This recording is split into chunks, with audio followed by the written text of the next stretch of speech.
Welcome back to the Hammer Territory podcast on the Foul Territory network of podcasts. I am your host, Stephen Tolbert. Appreciate you guys being here. If you're new, this is the former Battery Power podcast. We are part of the Foul Territory group now. Scott Braun, AJ Brzezinski, those guys. They have the Dodger Territory podcast. They've got a new one with Chicago. And of course, we are the Braves podcast for their network. So we appreciate you guys being here. Listen, it's not going great if you're a Braves fan. There's just no two ways about it. It's not going well.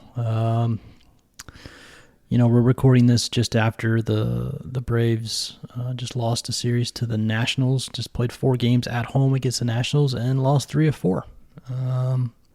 I don't really know what to say, quite honestly. We do have a good show for you tonight. We have a guest on the show tonight, Mark Bowman. Me and Mark had about a 20-minute conversation earlier today about the Braves and all things, Braves related, the offense, Chris Sale, Ozuna, all that stuff. So I'm excited that you guys are going to be able to hear that. We were incredibly appreciative of Mark for coming on the show, and so it'll be a fun interview to do with him. But yeah, listen, right now it's not going well, and it's almost entirely on the offense. The Braves now dropped to 0-14 on the month of May when the other team scores scores more than 2 runs. 0-14 when the other team scores more than 2 runs. And that's wild. I mean, that's a crazy stat. Like, the offense is just not covering up anything. Ray Kerr didn't pitch great tonight, but he didn't pitch terrible. I mean, 3 earned runs from, your 6th starter, basically your 7th starter, really. The bullpen did well to hold it there. Like, when you have a guy like Ray Kerr pitching and you give up 3 runs, you should win that game. I mean, that should just be a game you win because your offense covers that up. And the offense right now is just not covering up anything. I don't. The at-bats are miserable. The swing take choices they're taking every at-bat seem like they're off. They're taking a bunch of pitches in the zone, swinging at a bunch of pitches out of the zone. When they do get fastballs in the zone, they're just swinging right through them or fouling them off. There was a couple tonight where 88 miles an hour, just right down the middle. I mean, Trevor Williams does not throw hard. He throws 88, 90, and he left a lot of fastballs in the zone tonight, and the Braves didn't do anything. I mean, they didn't do anything with him. The home run ball is just completely dried up. The Braves are in the bottom half of the league in homers now for the season. They have 57 for the season, which is, I think, 17th or 18th in baseball, which is crazy. I mean, this is the team that hit more home runs than any team in the history of baseball last year. They had 307 home runs last year, and they have 57 right now. We're exactly 1/3 of the way through the season. Tonight was game 54, so we are exactly 1/3 of the way through the season, and the Braves are on pace for about 150 homers, or about 50% of the homers they hit last year, which is, I mean, that's just crazy. It's hard to explain. It's hard to explain what's happened to this offense. Yes, offense is down across the league. That matters. They haven't had the most batted ball luck, but that doesn't explain it all. I mean, Ozzy Albies hit 2 home runs at the end of March. He's hit 1 since. He has 1 home run in April and May combined. This is a guy that hits 30 homers a year. He has 1 homer in 2 months. Austin Riley looks awful. Sean Murphy has looked really bad. I mean, obviously those guys just came back from injury, so it is what it is. Orlando Arcia is batting in the middle of the lineup for reasons that only God understands. I don't know why he's batting 5th and 6th. I mean, I get the other guys aren't going well, but it's not like Orlando's going well either. I mean, if you look at expected numbers, expected OBA, stuff like that, Orlando's literally been the worst hitter in baseball this year. And it shows. It's not anybody who's watching him, it feels like he's been the worst hitter in baseball. So I don't know why that guy keeps getting put in the middle of the order. He came up again multiple times tonight with runners on base and, of course, did nothing because he's one of the worst hitters in baseball. So, yeah, it's not going great at the moment. And, this was supposed to be a stretch of games. The Braves just played 3 against the Pirates and 4 against the Nationals. They got Oakland coming into town. This is supposed to be a stretch of games where you're supposed to get right? I mean, everybody's been talking about the Phillies schedule, playing all these sub-500 teams. Well, the Braves just played the Pirates in the Nationals for 7 games and went 2-5 in the 7 games. I mean, that's miserable. Lost both series. And now Oakland's coming into town, and you like to think the Braves would, take care of business against Oakland, but the way they're playing right now, I don't have confidence that they're going to take care of business against anybody. I mean, again, if they give up more than 2 runs, they're 0 in their last 14. They're 0 for 14 in the month of May when they give up more than 2 runs in a game. I don't know what you say to that. I really don't know what you say to that. And every couple of games, either Max Fried or Ronaldo Lopez or Chris Sale will throw a gem and the Braves will win, and people kind of momentarily suspend their angst about it. But this offense has to wake up. I mean, this team was built to hit and hit for power. I tweeted this out tonight. The Braves are not a lineup full of like uber athletes. They don't have a ton of athletic guys, especially without Ronald. They don't have a ton of speed. The only really kind of athletic guys on the team are probably Michael and Kelnick, Michael Harris and Jared Kelnick. And listen, those guys aren't on base enough to really have that athleticism matter a whole lot, right? Like other than that, it's a lot of big, kind of slow Austin Riley, Matt Olson, Marcelo Zuna, the Darno, Murphy, Arcia. Like these are not like your hyper athletes. Like this team is not going to, turn a walk into a double with a stolen base. Not unless it's Michael or Jared Kelnick. With Ronald out, they got to hit their way for pretty much everything. And this team was designed to hit homers. That's what this lineup was built to hit homers. They were built to get a guy on and then pop a 2-run homer and then do that a couple times a game, maybe 3 times a game, and win the game. That's what this is the formula for this offense. And last year it worked beautifully because they hit homers all year long. And when you put a bunch of kind of large unathletic guys in the lineup, that's what you expect. You expect the power.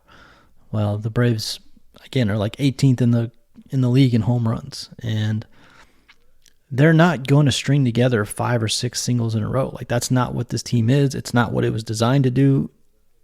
I mean, and for good reason. There's logic behind it because it's very hard to do that in the playoffs. What wins in the playoffs is you get a guy on base and you pop a 2-run homer. You get a couple guys on base, you pop a 3-run homer. It's very hard to string together 6, 7 hits in a row in the playoffs. So, that's the logic behind it. And, when the Braves won the World Series in 21, you go back and watch, like they hit a bunch of homers. Like that's what they did. They beat teams by hitting, a couple of 2-run homers or a 3-run homer. It hasn't worked the last 2 postseasons, but that's more small sample size than anything. That's the logic of how the Braves have built their team.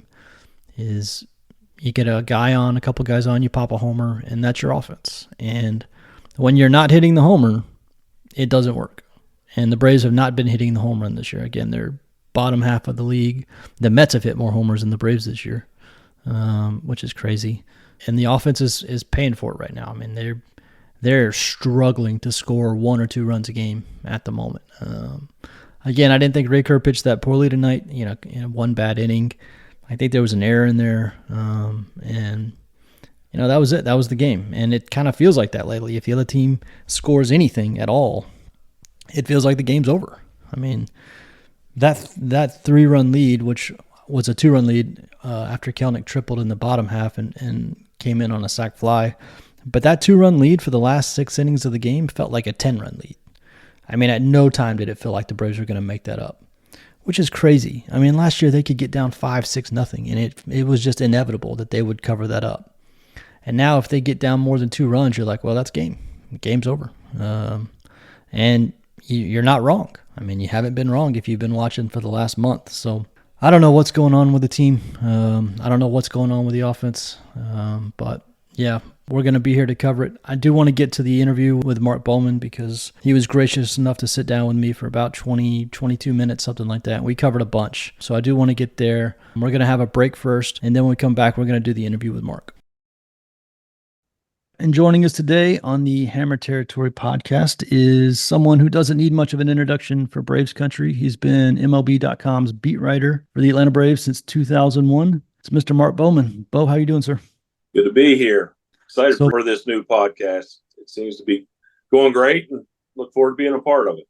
Yeah, man, we really appreciate it. Obviously, for people who don't know, this is Hammer Territory. Former Battery Power, the guys, Scott Braun, AJ Brzezinski, the guys at Foul Territory have brought us over. Very appreciative of that. Mark did not ask me to do this, but I'm going to do it anyways. Mark has got a book coming out. It's called The Franchise, A Curated History of the Braves. It comes out June 4th. A guy by the name of Chipper Jones did the forward, so some of you are familiar with his work. But yeah, Mark's been covering the team since the turn of the century, almost 25 years. No one's got more stories, more insight, more perspective than he does. So that's why you should definitely get the book. But it's also why we wanted to get him on this podcast, because his perspective is valuable and we wanted our listeners to hear it. So Mark, we're just going to jump straight into the questions. First question I've got for you is, the Braves have lost arguably their two best players for the year. Coming into the year, Spencer Strider, he was the Vegas, if you looked at the Vegas odds, he was the odds-on favorite to win Cy Young. Ronald Acuna Jr. was the odds-on favorite to win the MVP. And they've lost both guys to season-ending injuries. Neither guy made it to Memorial Day. So first question, I just want to get your assessment, kind of 30,000-foot assessment of the team post these two major injuries. The Phillies are surging for the first time. The Braves are not the favorite to win the division. What's your assessment of the team as we stand today? Just when you say that, I mean, I even did a show earlier saying the same thing about losing the MVP and losing the MVP favorite and the Cy Young Award favorite. I guess one thing, it's devastating. But at the same time, this team is so talented. There is still enough talent and depth that you're still thinking, how can they win it? It's not it's over yet. And I think that's, is that a glass half full look at it? Yeah, but it's devastating to lose Spencer Strider and then Ronald Acuna Jr. But at the same time, I'm still thinking this team can win it. They can win a division. Can they win? If you get into a playoff series and you've got Max Fried and Chris Sale, and we'll see where Reynaldo Lopez is at the time. Do you have enough there to win a series? Maybe. And I think as I'm talking this through, here's the problem. You probably needed a starting pitcher before Ronald got hurt, and now you're looking for an outfielder, and you only got so much in your system. You don't really have a position player that's going to draw, much of trade value. You're dipping into your pitching. Do you have enough to satisfy both needs? To get an extra starting pitcher and an outfielder, and then you have to decide which one you want. So, tough.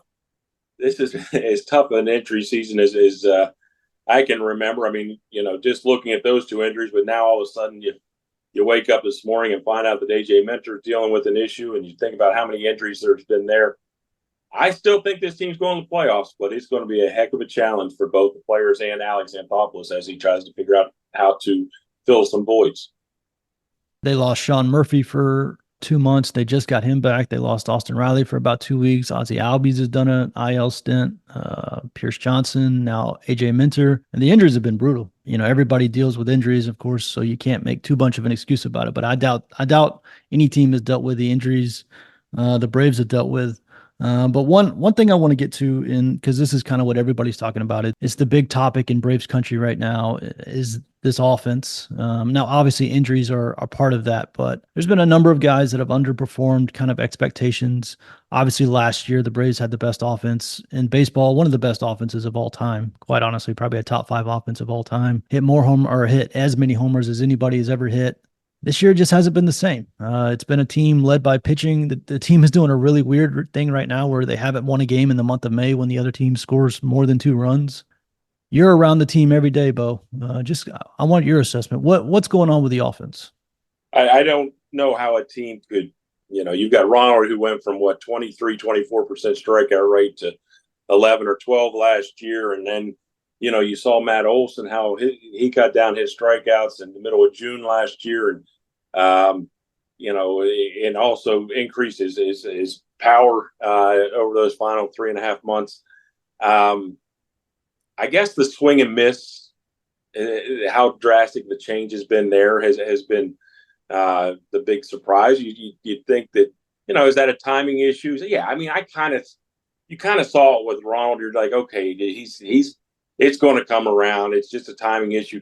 I remember seeing it the first couple days of spring training. You get live batting practice, and I know it's a little bit different now because hitters are hitting more year round. But traditionally, it's basically live batting practice. You're hearing the catcher's mitt pop, pop, pop because batters are just not quite ready to face live pitch. Ronald wasn't missing a pitch. I mean, they went like 3 days, and then Joe Jimenez came in and he finally swung and missed a pitch. I mean, he was his timing was as good as it could be at that point in time. He took that week or two off, and it just never was the same. He just felt like it was going to come. I do see Matt Olson starting to become more the guy that we saw the last couple months of last year. Look at the expected stats, or whatever you want to say for Austin. You feel like he's coming. Yeah, but as a whole, it's surprising. I would have thought that Michael Harris would have taken off by now. Maybe all these guys are just slow starters, but it's baffling to think that this was the greatest offense. I mean, I said it time and time again. I will never cover a team with an offense that as good as the 2023 Braves. I thought this one, I didn't think they were going to maybe they wouldn't slug 501, this year. But at the same time, we had one. You basically took Eddie Rosario out and put Jared Kelenic in, and you certainly did not expect this. They were without Sean Murphy here for a couple months, but just from top to bottom to see everyone, so many guys start slow, and with basically Marcelo Ozuna basically being the only consistent producer, that has been a significant surprise. Why is this happening? I don't know, because these are the same guys and same approaches. Maybe it will heat up. Austin has done this before. And obviously he missed some time here, but he and Olsen, I think they're going to be just fine. There's a little more pressure on Ozzie now to be the table setter or whoever they put up there at the top of the lineup. And Brad talked about this on the show he did last night, but it's important context because it does matter. But like, offense is down across baseball. Like, this is not a Braves singular issue. If you look at OPS, OPS is like 30 or 40 points down this year in April and May than it was in April and May last year. So like, offense is down for a lot of people. It's not just the Braves, but the Braves have dealt with it at a level that I don't think anybody expected. I mean, obviously the injuries are going to matter, but the Braves have been, by the numbers, a bottom 5 offense for about 30 games, about 30 straight games now. So it has been stunning to watch. But this happens. May, for some reason, Matt Olson, Austin Riley, for some reason, May is not their favorite month, and I don't know. There's really no explanation for it. We've only got 2 more days in May, 2 more games in May. June's coming. Hopefully, that's going to be the answer. It's amazing when you think about, let's just go back to 2022. The team played one of the worst games. I'm not going to remember exact date, but it was a Wednesday in Arizona there towards the end of the month. And the next day, they had a team meeting or whatever, and then they went on that roll. And then last year they happened to be in Arizona again, where they just took off at the beginning of June. It's fine if that's what it takes. Look, you can't overlook what the significance of the injuries has been, especially with Strider and Cunha. But at the same time, you can overcome there's plenty of time for them to overcome everything else that has occurred here these first 2 months. And hey, if they are as hot as they, if September is their hottest month or October is their hottest month, then that's exactly what you want. Yeah, exactly. And listen, another important part of context here is the Phillies are like the hottest team I've ever seen over the first 50 games of the season. So, there's probably undue amount of panic relative to what they're doing versus the Brave. If the Phillies were a 500 team right now and the Braves were in first place, even if all the stats were the same, the panic would be substantially less. So, the context of what the Phillies are doing definitely plays a role in this. Yeah. And you kind of look at it as, yes, winning the division important? Yes. Is having those off days? Yes, it's important. Contrary to what it looked like the last 2 years, I think the preference is always to get those off days, win a division. But at the same time, it's not the end of the world if you don't win it. And I just, like I said, this team, it just feels like it is a team that just has, even, well, we know what 21 was. I mean, that was not even, they didn't even get hot until August. You look at 22, we look at this deficit, and yes, the Phillies are playing great. And, they have done exactly what they're supposed to do. They beat the teams they're supposed to beat. But the Braves, we talked about them being 10.5 games out in June in 2022.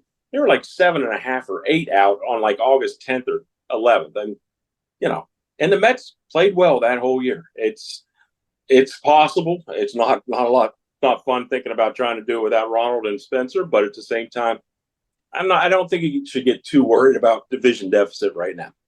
Yeah, we've seen this team overcome much bigger in the recent past.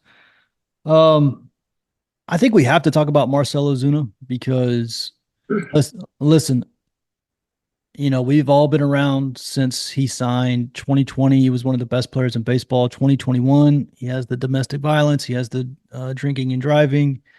He has two awful seasons in 21 and 22. One of the worst players in baseball. Comes back in 23. April is miserable. The critics are getting louder and louder and louder. Alex will tell you they were never close to cutting him. I'll let people decide on their own how true that is. But then they went to Miami, and they went to Miami for a series in early May last year, and he got hot. And Bo, he's been hot ever since. Like, he hasn't cooled off a day since that series in Miami over a year ago. He's been a top 10 hitter in baseball. Have you ever seen anything like the turnaround we've seen from Marcell Ozuna? No, not especially not turnaround. I mean, it's, I don't know if I've ever seen anybody be as hot as he has for a full 13 calendar months now. I mean, you go through his baseball reference or whatever, just go any game log and try to find that bad week. I mean, it's hard to find the bad week where every player has the bad week. I mean, he, there has been one or two, but it's not, there has never been any prolonged slump.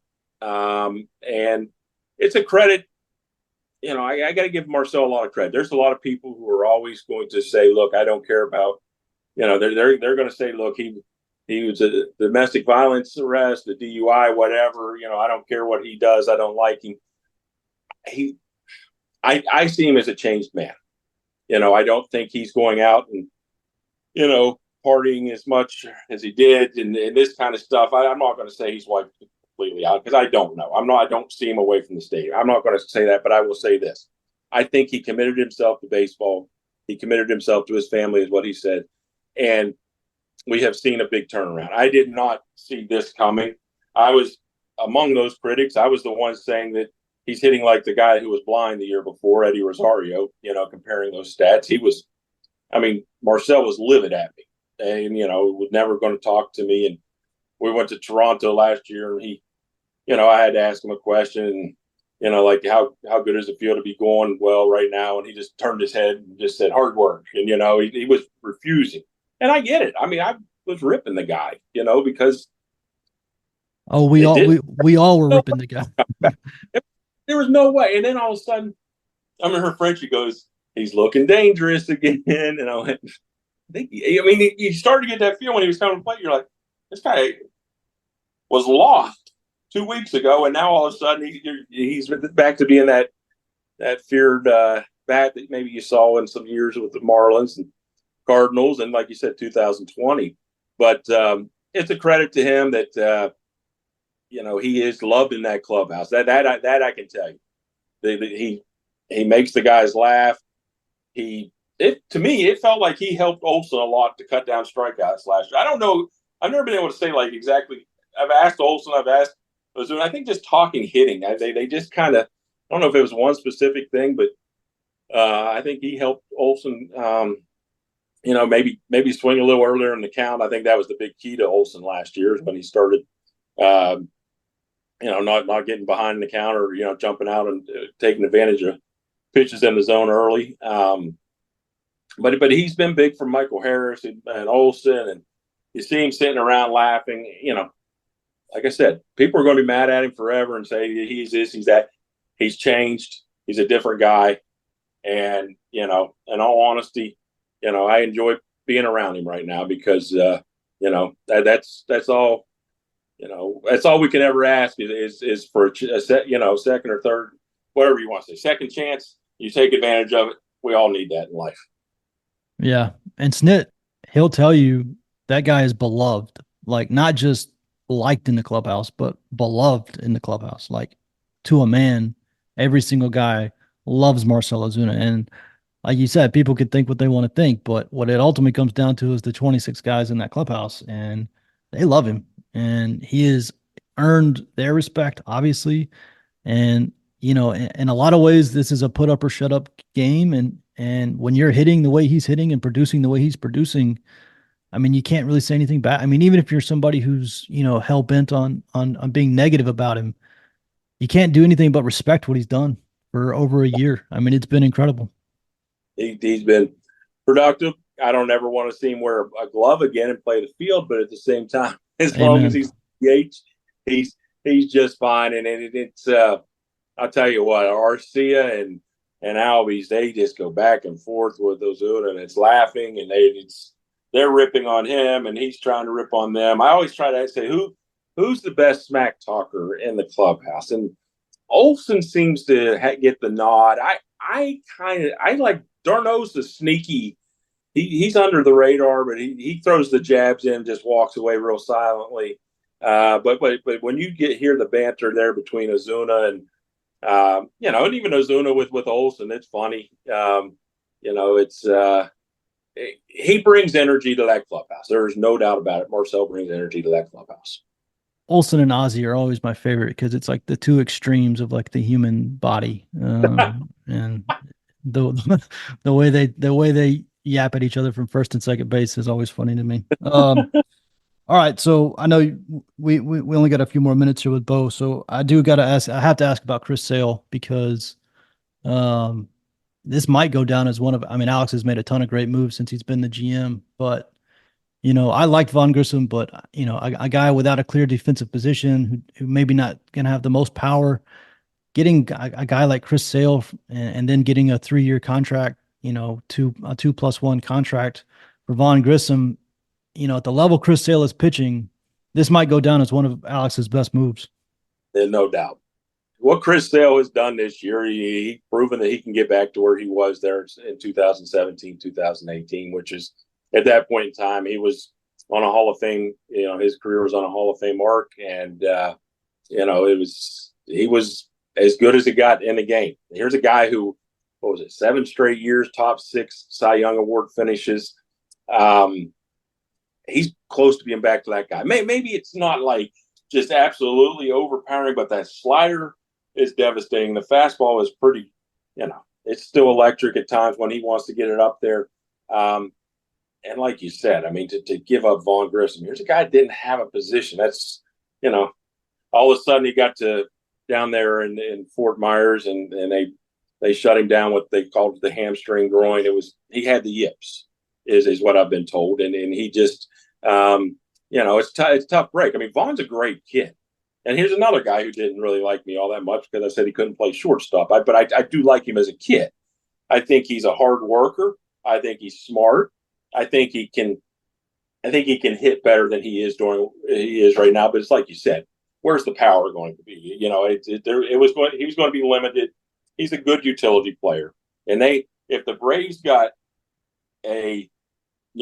he's certainly right now, Chris Sale's an all-star caliber pitcher. If he can do this for, 30 starts and still be that guy in the postseason,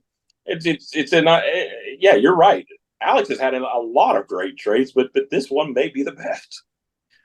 I didn't love the extension at first because I kind of like not having guaranteed money for him next year in case he got hurt again. But they got a 2+1. They got 3 years of team control.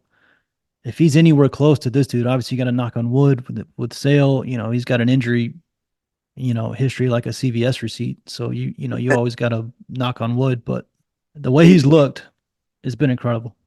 That slider just, I remember it was about 2 or 3 starts ago, and I asked Matt Olson again, has that slider looked as good as it did when you faced it, wherever that was, 18 or 19?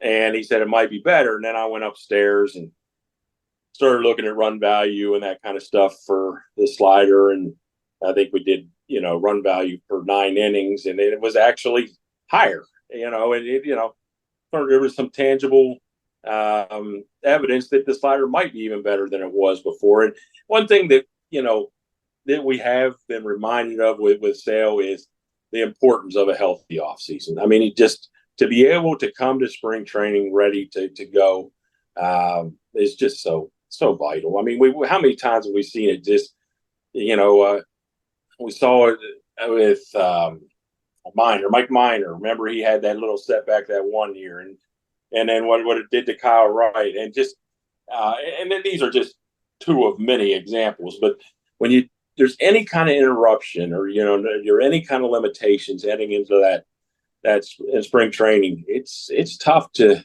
get on track, and for Sale more, not only get on track, but just to stay healthy. But he said he did everything to strengthen that shoulder and everything. And I'll tell you what, it's a lot of fun to watch him pitch every 5, 6, 7 days, whatever we're doing. That's the other thing that's been cool with what the Braves have done is, with Lopez, with Sale, the scheduling, I don't 2 or 3 times they've probably started on regular rest. And that's going to be huge down the stretch. Yeah, and doing it again today. That's why Ray Kerr is starting today for Ronaldo, to give everybody another day. All right, last question for Bo, and then we're going to let Bo get out of here. This is a big question in the offseason. Everybody's wondering, is this the swan song for Max Fried? Do you think this is it? Or is there still some remote hope that Max Fried will be signed after this year? I guess you'd say there could be some hope, but I'm not expecting it. I mean, I think even as last year, I remember before the season, before 2023 started, I was kind of comparing the Rondon numbers, Carlos Rondon, and then I can't remember who else may have been there, but I was asking another agent, what do you think it will take to get Max? And he replied, doesn't matter. He's not staying in Atlanta. Yeah. So, I mean, and that was an agent who's pretty dialed in. I mean, he doesn't know Max, and it's not Max's agent, but at the same time, it's somebody I respected. And, I think Max is, if he keeps doing what he's doing right here now, you're looking at close to $30 million a year. I think, some of the injuries recently are going to change the market, but is it going to change the dollars, or is it just going to change the years for starting pitchers, free agent starting pitchers? I think he's going to get, that close to $30 million a year, and he's over 30 years old. If he's going to get something like 5, 6 years, no, I don't. That's not Alex's MO. For somebody that age, I see those dollars going elsewhere. So, at the same time, Max may want to pitch out there and on the West Coast. I don't know, but at the same time, I think you got to enjoy what Max does this year. My expectation is that he'll be gone, just like my expectation was that Freddie would be back. So who knows? Yeah. I mean, it's so tough. It's so tough. Like, I never in a million years thought Freddie Freeman would never wear another uniform. Every single time somebody asked us about it, I would just always say, it's going to get done. Like, don't even worry about it. It's going to get done. And then obviously it never got done. And when these elite guys hit free agency, well, like Freddie did, Dansby's not really an elite guy, but he was he had a really good year the year he went to free agency. And then Max, of course, I don't think you can ever expect the Braves to be the top dollar guy. I mean, they're just not that team. And Alex is not that GM. He used to be that GM in Toronto, but he does not like giving big money, big contracts to pitchers for good reason. So yeah, I know it's sad for people, but I'm in agreement with Bo. I think this is probably a swan song for Max in Atlanta. All right, Bo. Well, I appreciate you, buddy. I appreciate you coming on. Yeah, anytime. Let's do it. Let's do it regularly. Just let me know whenever we're gonna get a schedule, and we're gonna keep Bo on, because, like I said, he's been covering the team. I mean, we got people listening that haven't been alive for 25 years, and Bo's been covering the team since 2001. So I've been stuck with Brian that whole damn time. And like I said, Bo's got a book coming out. Comes out June 4th. The franchise, a curated history of the Braves. Chipper did the forward, so make sure to check that out. Bo, we appreciate you as always, buddy. We'll talk to you next time, okay? Thank you. Take care.